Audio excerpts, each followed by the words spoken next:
Hello everyone. So I'm Yolanda from the MPN Alliance in Australia, and we operate as a group of patient advocates with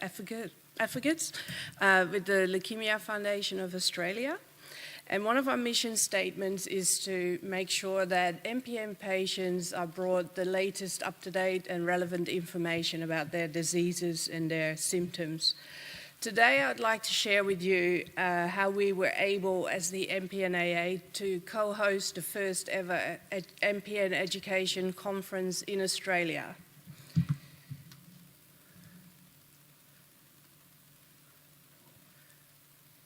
So a lot of Australians feel very isolated, especially those with an MPN. And when they were originally diagnosed, they would have reached out to overseas support groups simply because there isn't that much available in Australia. Also, Australia is very isolated because of its geography, and the patients are excluded from MPN, or they're not excluded, but they don't have easy access to global MPN patient networks.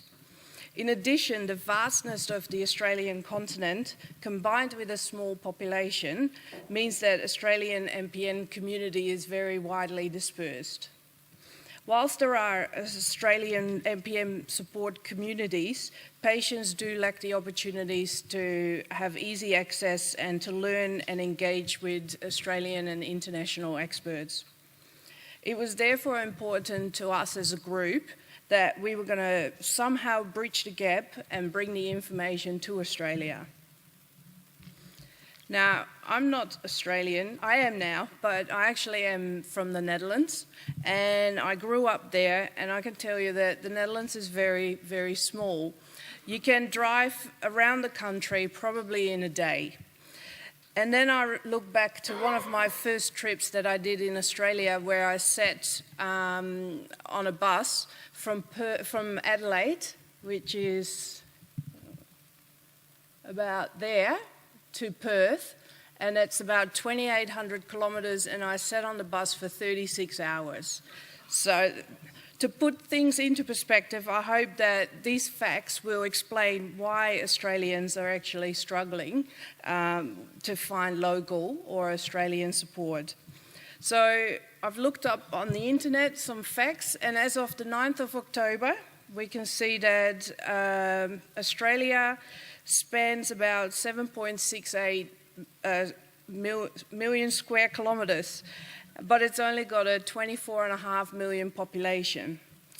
And then if we look at the USA and Europe, we sort of have Australia span out over the States and over Europe. So you can see that from a distance or a kilometre perspective, it's really not that much difference. However, there's about 3 people per square kilometre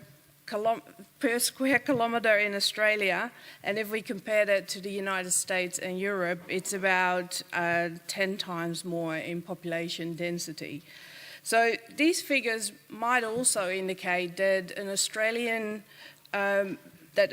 medical professionals will actually not see many, or perhaps not even one MPN patient in their whole career.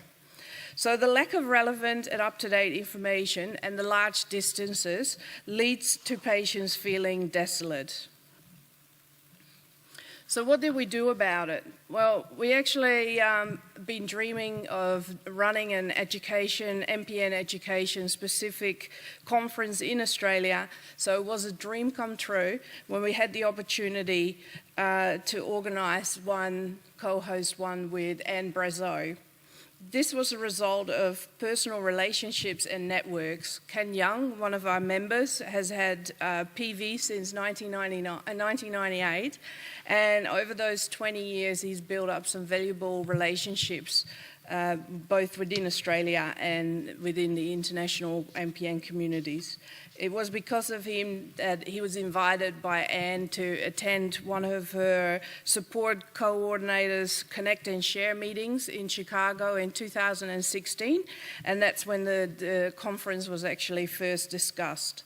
So Anne, as many of you probably will know, runs a lot of conferences in a year, and she's got a lot of experience that we are heavily relying on to make things work.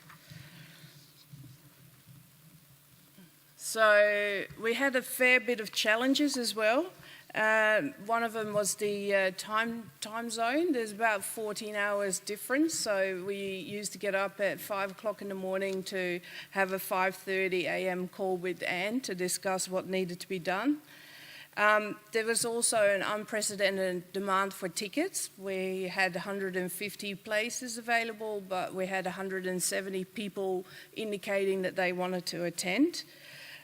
Because it was the first conference that Anne had organised, she never had to encounter accepting international payments, so that was another struggle.